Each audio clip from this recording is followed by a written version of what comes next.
बता दूं कि वो असफल जासूस मैं ही हूं। तो हुआ ये कि पिछले महीने मुझे ऊपर से आदेश मिला कि फैक्ट्री में देवी सिंह नामक एक खूंखार अपराधी, जिसे सब लोग जानते हैं, लेकिन उसके खिलाफ ना तो अभी तक कोई गवाह है और ना ही कोई सबूत और ना ही उसे पकड़ा जा सकता। मेरा काम होगा उसे पकड़ना, और अगर गिरफ्तार न कर सकूं तो खत्म। इस आदेश की पहली प्रतिक्रिया मुझ पर यह हुई कि अपनी पुलिस ढीली पड़ गई। लेकिन पुलिस के लिए गवाह या सबूत इकट्ठा करना क्या मुश्किल है। और दूसरी प्रतिक्रिया मुझ पर यह हुई कि जरूर कोई संगीन मामला, तभी ये केस मुझे सौंपा गया। अब अपने मुंह में अपनी बड़ाई क्या करूं, लेकिन ये एक तथ्य है कि देश के 10-20 गिने चुने जासूसों में मेरी गिनती जो सारी दुनिया की असलियत जानते हैं, लेकिन उनकी असलियत उनके ऊपर के कुछ अधिकारी ही जानते हैं। तो हुआ ये कि देवी सिंह के बारे में पता करने के लिए मैं सबसे पहले फैक्ट्री के जनरल मैनेजर मिस्टर चटर्जी से जाकर मिला। दरअसल ये पूरी कहानी मेरी और मिस्टर चटर्जी से हुई भेंट वार्ता का विवरण, क्योंकि देवी सिंह के बारे में जानने लायक प्राय सभी बातें इस भेंट विवरण में आ जाती हैं। इस विवरण के बाद मैं अपनी असफलता की कहानी कहूंगा। चलिए। Good morning Mister Chatterjee, how are you? तो मिस्टर चटर्जी, देवी सिंह की बात करें। शाला भीषण आश्चर्य, जी मित्र बन गया है ये आदमी। अब मैं क्या बताऊं आपको, कोई आदमी ऐसा हो ही नहीं सकता। 50 बरस मिस्टर चौधरी, 50 बरस में एक भी ऐसा आदमी मैंने नहीं देखा। हजारों मजदूरों से काम लिया, कभी अपनी फैक्ट्री में लेबर ट्रबल नहीं होने दिया। आदमी को पहचानता हूं मैं। आप बताइए, एक अच्छा मैनेजर क्या होता है? आई थिंक एक अच्छा मैनेजर एक अच्छा मनोवैज्ञानिक मजदूर के दिल की गहरी सी गहरी बात मुझको मालूम होती है। आदमी को दूर से दिखा दो, उसकी 2 बातें सुना दो, बस मैं बता दूंगा कि उसमें कितना दम है, कितनी दूर जा सकता है। मैं आप बताइए, ये लेबर ट्रबल क्यों होता है? मेरा मानना है मिस्टर चटर्जी के लिए इसलिए ये मजदूर जिंदा रहना चाहता है। उसे जिंदा रखो, बस 2 पैसे ज्यादा मांगता है, दे दो, ये है तरीका। 2 पैसे ज्यादा दोगे तो 10 पैसे का काम ज्यादा करेगा। इसलिए मेरा तरीका तो ये है कि मैं उन्हें ये संगठित होने देता हूं, संघर्ष करने देता हूं। अपनी फैक्ट्री में एक नहीं 4 यूनियनें मैंने बन जाने दी। आप तो मुझे देवी सिंह के बारे में बताइए। उसी की बात कर रहा हूं। तो ये मजदूर क्या चाहता है? मजदूर जिंदा रहना चाहता है। जब उससे जिंदा नहीं रहा जाता, हल्ला करता है, उसको गुस्सा आता है, गुस्से में स्ट्राइक करता है। इसलिए मजदूर को जिंदा रहने दो, उसे गुस्सा मत आने दो, लेकिन मजदूर के मनोविज्ञान को भी समझो। मजदूर मुफ्त में कुछ नहीं लेना चाहता। मुफ्त में उसे कुछ दिया जाए तो संदेह करता है। इसलिए कुछ देर उसे बौखलाने दो, कुछ देर के लिए एकदम सख्त पड़ जाओ और उसे महसूस होने दो कि वो संघर्ष कर रहा है। मतलब क्या? मतलब ये कि उसे महसूस होने दो कि जो कुछ भी उसे मिला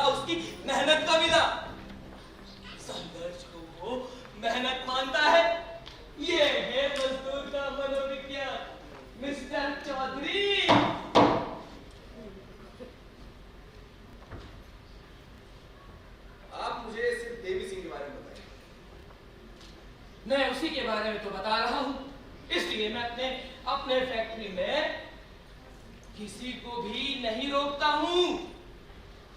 वो चाहे गेट मीटिंग करे या अपनी फैक्ट्री के अंदर बातचीत या पर्चे बंटवाने पर भी किसी को नहीं रोकता।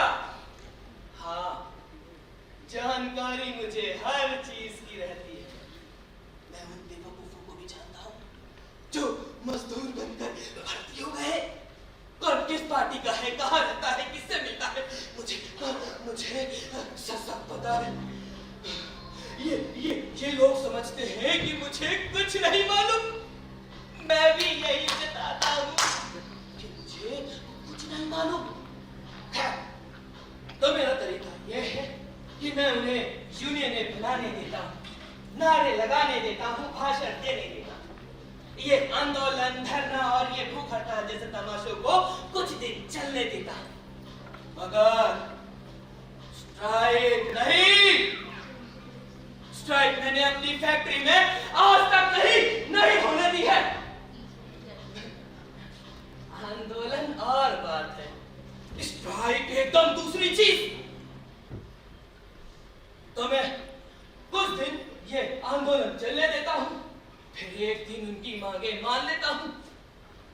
कुछ मांगे, समझे आप? सब नहीं।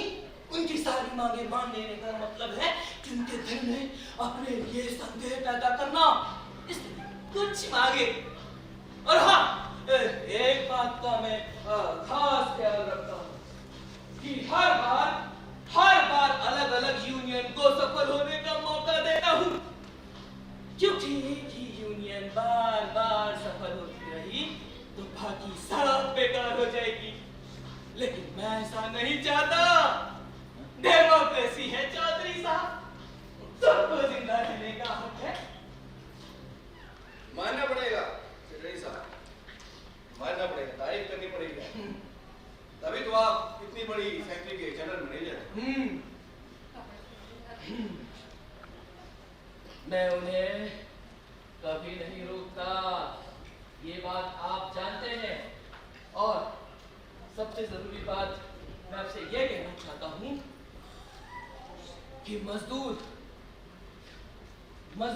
आप कुछ मजदूर के बारे में बोल रहे थे। मजदूर जिंदा रहना चाहता है। हाँ, मजदूर जिंदा रहना चाहता है। हाँ, मजदूर जिंदा रहना चाहता है। कमाल है, मैं उसी के बारे में आपको बता रहा हूं और आप कह रहे हैं कि ये मजदूर जिंदा रहना चाहता है। आगे की बात पूछिए मुझसे।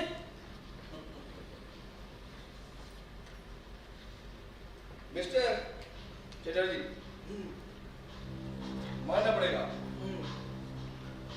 मजदूरों को कमजोर करने के नए हथकंडे आते हैं आप। इसीलिए आप इतनी बड़ी फैक्ट्री के जनरल मैनेजर हैं।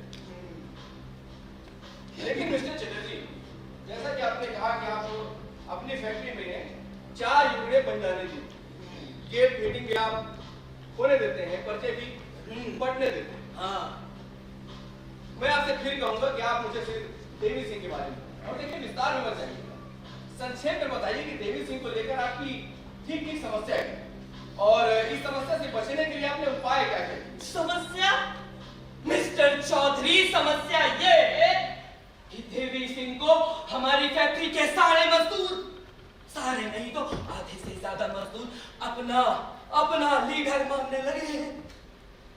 एक यूनियन का मेंबर तो वो पहले से था ही, इसलिए उस यूनियन के मेंबर तो उसे अपना मानते ही थे। बोनस आंदोलन के सिलसिले में दूसरे भी उसे अपना मानने लगे।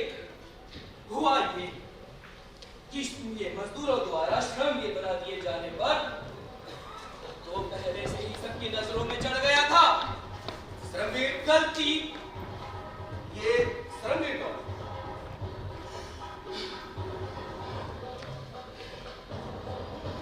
वही देवी सिंह। नहीं, सेठ साहब को क्या सोचता है? पिछले साल बोले कि फैक्ट्री में हर साल एक मजदूर को श्रमवीर का मेडल और इनाम दिया जाना चाहिए। सच मानिए तो मुझे ये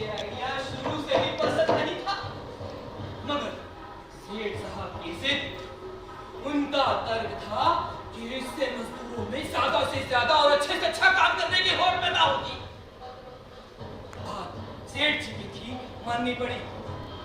पॉलिसी ये बनाई गई कि श्रमजीवी चुनते समय काम तो देखा ही जाए, मजदूर का व्यवहार भी देखा जाए।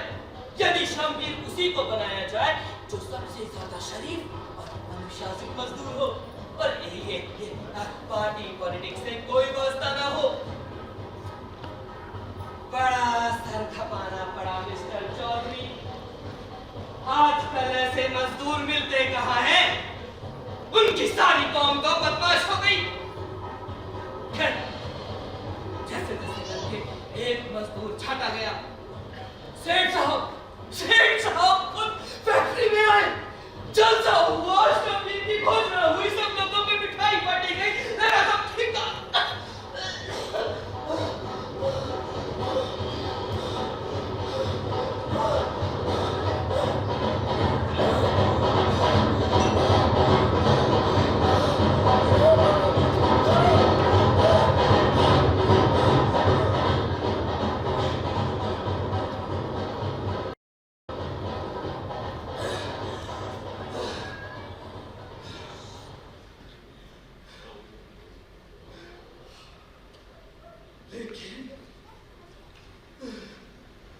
अगले दिन मुझे मालूम पड़ा कि हमारे श्रमजीवी का मुंह काला किया हुआ है, उसकी कमीज उतारी हुई है, और बहुत से मजदूर ऐसे घेरा बनाकर उसे नचा रहे हैं। वो उसे गुदगुदी करते हैं तो बेचारा उनसे छूटकर घेरे के दूसरी तरफ भागता है। घेरे के दूसरी तरफ वाले भी उसे पकड़ लेते हैं और उसे जमकर गुदगुदाते हैं। वो छूटता है, भागता है और घेरे के तीसरी तरफ पहुंच जाता है।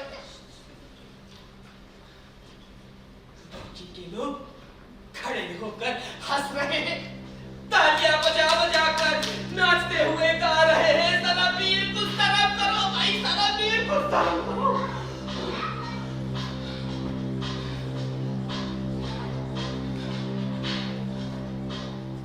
हालत खराब थी बेचारे रघुनाथ की। मुझे बड़ा गुस्सा आया। मिस्टर चौधरी, मैंने कह दिया, तुम लोगों को शर्म आनी चाहिए। अपने ही साथी को, भाई को इस तरह से परेशान कर रहे हो। कुछ सीखो उससे, प्रेरणा लो उससे, हाँ, बनो उसके जैसा। जानते हैं उन्होंने क्या कहा? हम इस चमचे को श्रमजीवी नहीं मानते। श्रमजीवी बनाना है तो किसी और को बनाओ। मुझे ऐसे ही किसी बात की आशा थी, फौरन कहा मैंने, दूसरा कौन है इतनी मेहनत और ईमानदारी से काम करने वाला?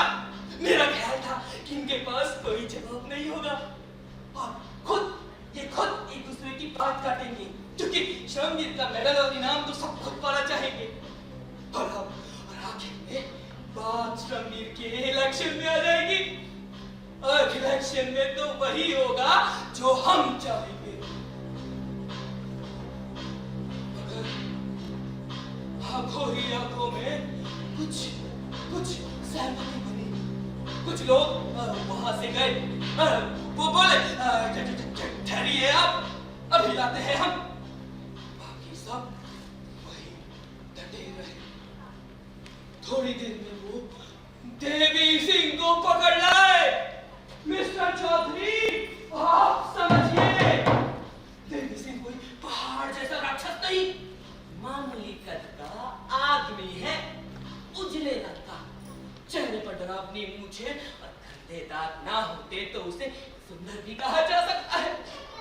बनियान और निक्कर पहने था उस समय में। पहली नजर में उसे देखा और समझ गया कि ये आदमी कसरत जरूर करता होगा। उसके दोनों हाथ ऐसे काले हो रखे थे और आप देखिए दाहिने हाथ में बड़ी वाली रेंज थी, मजदूर से आ रहे थे। देवी सिंह तो बोल भी रहा है, छोड़ो यार, क्या कर रहे हो? तभी वहां खड़े मजदूरों ने नारा लगाया, देवी सिंह जिंदाबाद, देवी सिंह जिंदाबाद, देवी सिंह जिंदाबाद। किसी ने संशोधन कर दिया, श्रमजीवी देवी सिंह जिंदाबाद, श्रमजीवी देवी सिंह जिंदाबाद। शमीर, देवी सिंह।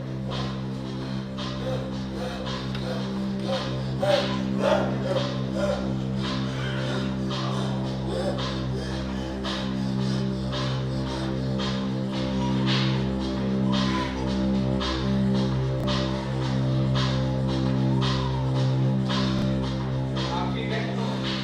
मिस्टर चटर्जी आप ठीक हैं?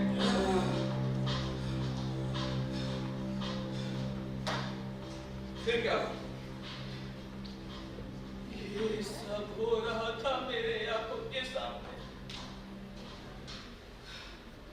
मुझे बुरा तो लगा, मगर चारा क्या था? मैंने कहा ठीक है, अगर तुम लोग देवी सिंह को शमवीर बनाना चाहते हो तो मुझे अब कोई एतराज नहीं। चारों तरफ तालियां बज उठी। मैंने अपने पुराने शमवीर की तरफ देखा। उसने अपने दो मजदूर पकड़े हुए हैं। वह अपने दोनों हाथों से मुंह पर लगी काली पोंछ रहा है। मुझे बेचारे पर तरस आया।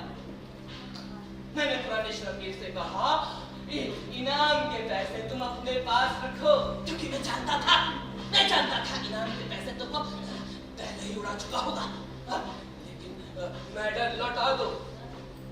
मेरा इतना कहना हुआ मिस्टर चौधरी कि देवी सिंह बोल पड़ा। मैनेजर साहब, मैं कुछ कहना चाहता हूं। शमवीर का मेडल और इनाम रघुनाथ को मिला है, रघुनाथ के पास ही रहेगा। मुझे मेरे साथियों ने जो मान सम्मान दिया है वही मेरा सबसे बड़ा मेडल है। मगर रघुनाथ, मैं तुमसे इतना जरूर कहूंगा कि ये मैनेजर और मालिकों की चमचागिरी छोड़कर अपने मजदूर भाइयों का साथ दो।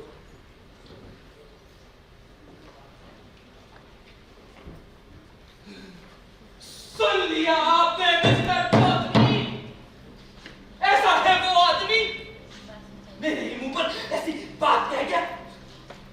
वे लोग जब फिर से तालियां बजाने लगे तो मैंने उन्हें डांटा, अपने अपने काम पर जाओ सब। लेकिन सच कहता हूं मिस्टर चौधरी, मुझे उसी दिन लग गया था कि वो आदमी खतरनाक है, पर एक दिन जरूर वो मजदूरों का लीडर बनेगा। और वही हुआ।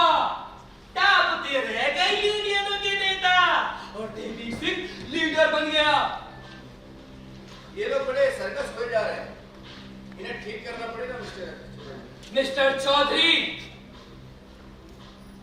आप मुझे ऐसा वैसा मैनेजर मत समझिए।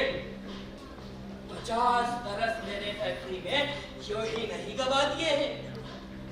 सर्कस लोगों को ठीक करना मुझे भी आता है। बड़े से बड़े बदमाशों से मेरा वास्ता पड़ा है, या तो मैंने उन्हें ठीक कर दिया है या ठिकाने लगा दिया है।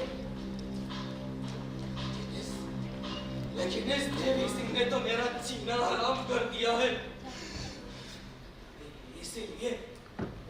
इसीलिए मुझे आपकी मदद लेनी पड़ रही है। आप चिंता मत कीजिए मिस्टर गिल। देवी सिंह को मैं अच्छी तरह समझ गया और उसे खत्म करना ये हमारा काम। आप तो बस उसके बारे में जो जरूरी बात है वो बताइए और विस्तार छोड़िए। संक्षेप में बताइए कि देवी सिंह को लेकर के आपकी ठीक ठीक समस्या है और उससे बचने के लिए आपने क्या क्या उपाय किए। समस्या मिस्टर चौधरी, समस्या तो यही है ना कि देवी सिंह को हमारे सारे मजदूर ने अपना लीडर मान लिया है और इस चक्कर में वो इतना पॉपुलर हो गया कि हम उस पर कोई भी झूठा केस नहीं लगा सकते थे, क्योंकि वो एक यूनियन का मेंबर तो पहले से ही था। मजदूरों द्वारा शमवीर बना दिए जाने पर वो बहुत पॉपुलर हो गया।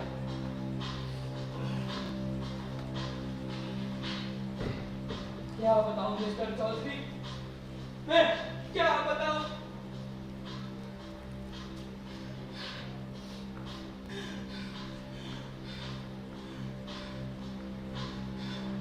आपने कहा कि 4 यूनियनें आपने बन जाना। देवी सिंह श्रमवीर का मेडल भी लेकर और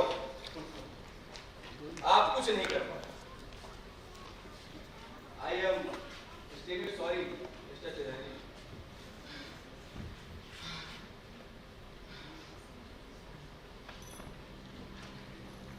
देवी सिंह के बारे में और कोई जानकारी हो तो मुझे साझा करें। कैसी बात कर रहे हैं आप? मैं आपको ये देवी सिंह के बारे में ही तो बता रहा हूँ। आप ये जानते हैं कि मैं उसका एक फोटो लगाऊं और आपके सामने रख दूं और कहूं ये है देवी सिंह। लेकिन मेरा ख्याल है मिस्टर चौधरी, आपको एक अच्छा श्रोता होना चाहिए। अगर आप वाकई किसी को जानना चाहते हैं तो उसे अपने जीवन की ठोस परिस्थितियों में रखकर समझिए। जी हाँ, मैं मानता हूँ कि व्यक्ति के पृष्ठभूमि की जानकारी तो होनी ही चाहिए। Not only background, Mr. Chaudhary, आपको उसका फोरग्राउंड भी देखना चाहिए। जी हुआ ये कि हमने देवी सिंह को बदनाम करने की कोशिश की। नतीजा ये हुआ कि देवी सिंह को हमारे मजदूर ने देखा और उसके काम को भी देखा। वो मान गए कि वही सच्चा श्रमवीर है। इस चक्कर में वो इतना पॉपुलर हो गया कि हम उसे नहीं पकड़ सके। क्या मिस्टर चौधरी, वो इतना पॉपुलर हो गया कि उस पर कोई छुटा चार्ज नहीं लगा सकते थे हम। और दूसरा, मैं खुद भी वाकई उसे हटाना नहीं चाहता था। एक तो वो इतना अच्छा बनता कि अगर उसे हटा दिया जाए तो हमें कम से कम 4 मैकेनिक रखने पड़े और 10 गुना खर्च ज्यादा उठाना पड़े। और दूसरा तब तक मेरी जानकारी ये भी थी कि देवी सिंह एक यूनियन का मेंबर जरूर है और वो यूनियन कुछ खतरनाक भी है। देवी सिंह को अभी राजनीति की हवा नहीं लगी है, इसलिए मैंने सोचा कि अगर वो लीडर के रूप में उभर आए तो पुराने यूनियनों के अंदर ढील पड़ेगी, देवी सिंह के यूनियन में फूट पड़ेगी और बाद में एक अराजनीतिक लीडर को अपने हित में मोड़ लेना हमारे लिए भी संभव होगा। जो हमने उसे बदनाम किया वो देव मजदूरों में और पॉपुलर होता गया।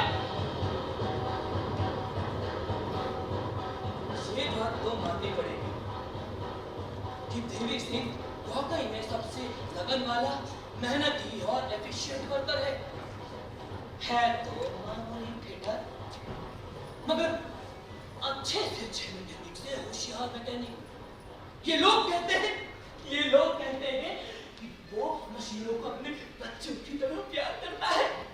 मशीनों की आवाज सुनकर बता देता है कि मशीनें कब गा रही है या तकलीफ से रो रही है। और मशीनें भी देवी सिंह का कहना मानती हैं। उसका हाथ लगाते ही ठीक होकर खिलखिलाने लगती है। खिलखिलाती है मिस्टर चौधरी। आपको लग रहा होगा कि मैं कोई कविता कर रहा हूं, लेकिन मिस्टर चौधरी, अगर आप मजदूर को नजदीक से देखें तो पाएंगे कि हर अच्छा मजदूर अपने ढंग का कवि या कलाकार होता है। मशीनों की रोने गाने वाली शब्दावली उनकी है, मेरी नहीं है। मिस्टर चटर्जी, आप मैनेजर अच्छे हो या ना हो, लेकिन किस्सा वो बहुत अच्छा, लेकिन भटक रहे हैं। सॉरी, देखिए किस्सा ही रह जाए, उपन्यास ना बने। इसलिए मैंने पहले भी निवेदन किया था, फिर से कर रहा हूँ, देवी सिंह के बारे में जो जरूरी बात है मुझे सिर्फ वो बताएं, किस्सा छोड़। कैसी बात कर रहे हैं आप? अभी तो मैंने बताया देवी सिंह का एक फोटो मंगाऊं और आपके सामने रखूं क्या? नहीं, वो मैं समझ गया।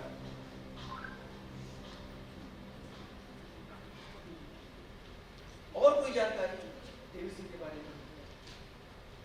इस बीच हमने 2 काम किए, लेकिन बदकिस्मती से दोनों का फायदा देवी सिंह को पहुंचा। एक तो मैंने अपने लोगों पे झगड़ा करा दिया, मुद्दा बहुत बढ़िया उठाया मैंने। अपने लोगों से कहा, अगर वे लोग ब्लैक बोर्ड लगा सकते हैं तो तुम लोग क्यों नहीं लगा सकते? अगर वो लोग सरेआम खुलकर विदेशी विचार ये मार्क्सवाद बढ़ा सकते हैं तो तुम लोग ये मजदूरों में भारतीय संस्कृति का प्रचार क्यों नहीं कर सकते? शुरू में मेरी संस्कृति ने काम दे दिया, एक ही गेट में 2 मोर्चे, झगड़ा तो होगा ही, लेकिन झगड़े में तू मैं होकर रह गई। हमारा ख्याल था इसमें मारपीट होगी, तोड़फोड़ होगी, हमारा कोई आदमी देवी सिंह को ठिकाने लगाएगा जब पुलिस उसे अंदर ले जाएगी। मगर लीडर देवी सिंह ने अपना गुट बड़ा और ज्यादा ताकतवर होते हुए भी काबू में रखा। उस दिन के भाषण में उसने कहा, साथियों, सामने वाले हमारे दुश्मन नहीं, हमारे भटके हुए भाई। अगर वे लोग अपने विचार का प्रचार करना चाहते हैं तो करें। अगर वो सही होंगे तो हम उनकी बात मान लेंगे, और अगर गलत होंगे तो हम उन्हें सही बात बताएंगे। मगर होगी बातचीत, मारपीट नहीं होगी। मारपीट से ना तो कोई बात मानी जा सकती है, ना ही मनवाई जा सकती है। और अगर लीडर लोग वाकई में लड़ना चाहते हैं तो आपस में लड़ें। उनमें से कोई भी एक करके आए और मुझसे 2 हाथ कर ले। मैं लीडरों को चुनौती देता हूं, मगर मजदूर भाई आपस में नहीं लड़ेंगे।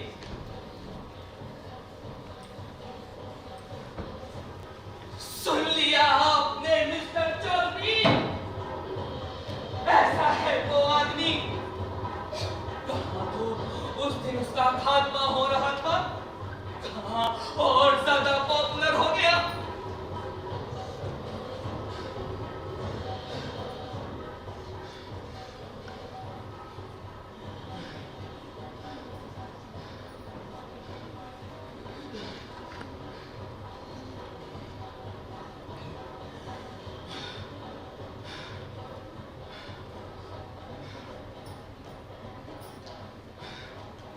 I am extremely sorry, Mr. Chatterjee, कि मैंने आपको इतनी अप्रिय बातें कहने के लिए उकसाया।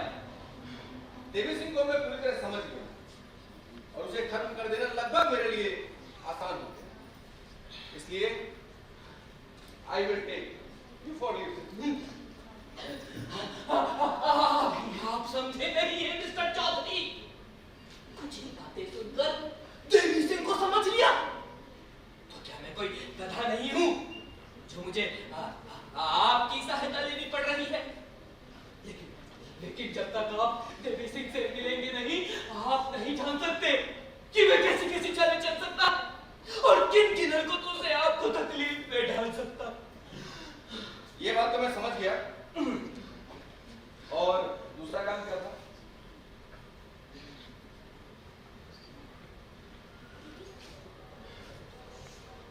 स्पष्ट शब्दों में कह दूं, देवी सिंह को मरवा देने की कोशिश की।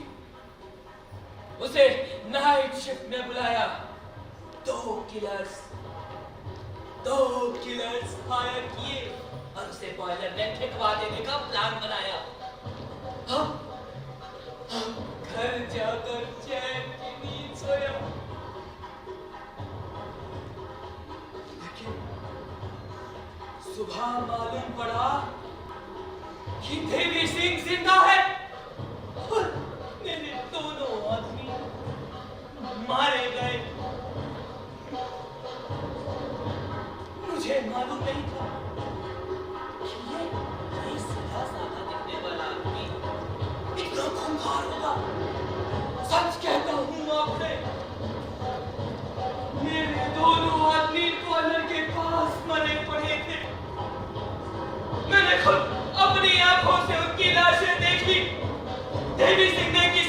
कैंची से एक का सिर और दूसरे का पैर चकनाचूर कर दिया था। ओह गॉड!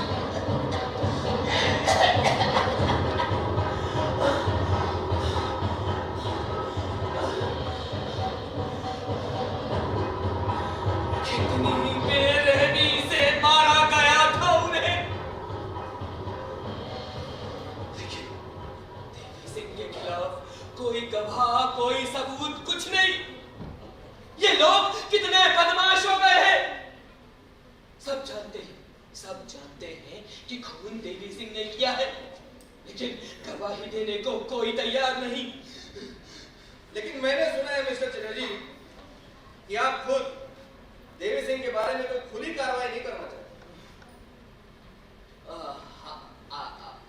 आपने कुछ ठीक ही सुना है। मैं चाहता नहीं हूँ, ये मतलब नहीं है।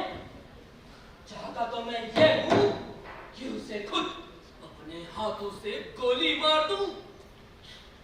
लेकिन इससे मामला बिगड़ सकता है।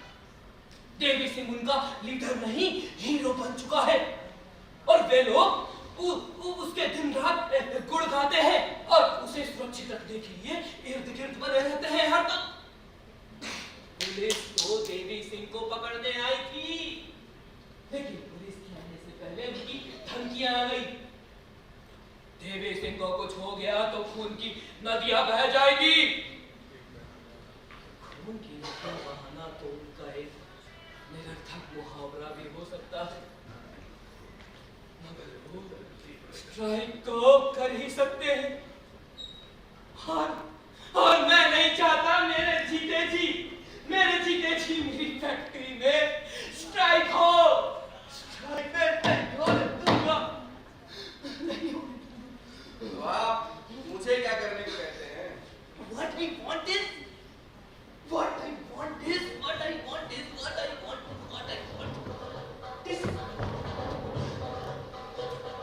सब भी मर जाए और लाठी भी न टूटे। और मेरी समस्या यह है मिस्टर चौधरी कि देवी सिंह को न तो अरेस्ट किया जा सकता है, न खत्म किया जा सकता है, खरीदा भी नहीं जा सकता मिस्टर चौधरी। न तो यही तो मुसीबत है मिस्टर चौधरी। उसका कुछ नहीं किया जा सकता, उसका कुछ नहीं किया जा सकता, उसका कुछ नहीं किया जा सकता।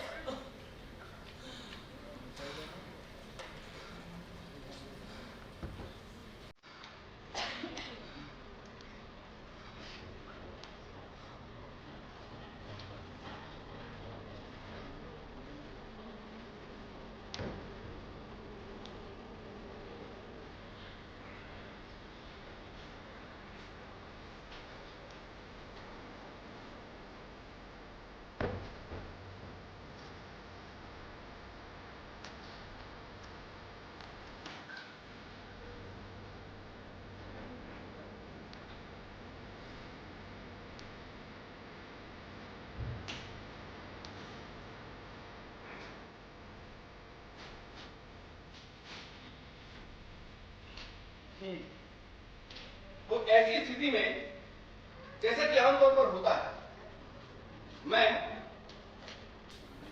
फैक्ट्री में भर्ती हो गया और देवी सिंह से जान पहचान बढ़ाई और धीरे धीरे करके उसका विश्वास पात्र बन गया। मिस्टर चटर्जी ने देवी सिंह को लेकर जैसा नक्शा खींचा था, मुझे तो वो कतई वैसा नहीं। उसे बेवकूफ नहीं तो भूला बड़े आराम से कह सकता।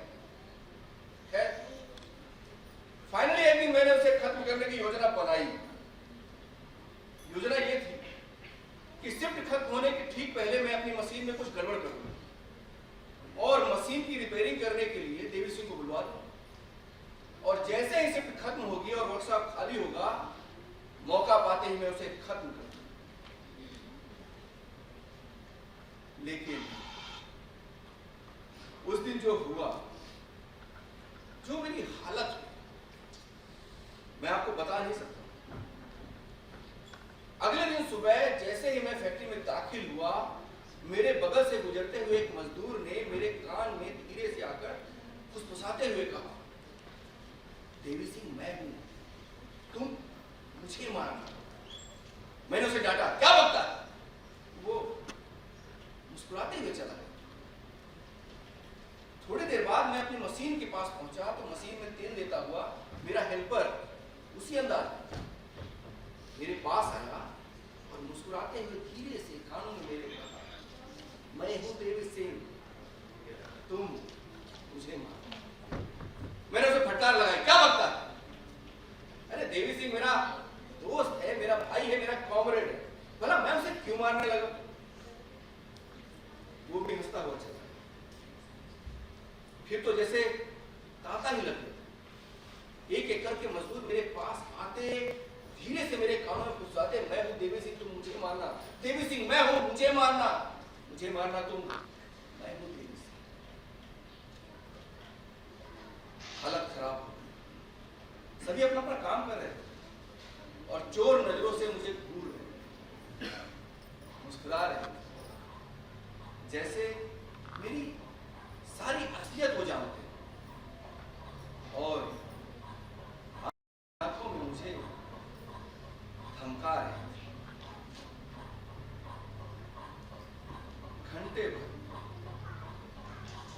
घंटे भर में मैं वहां से भाग निकला। अगर ठहर जाता तो न जाने क्या हो।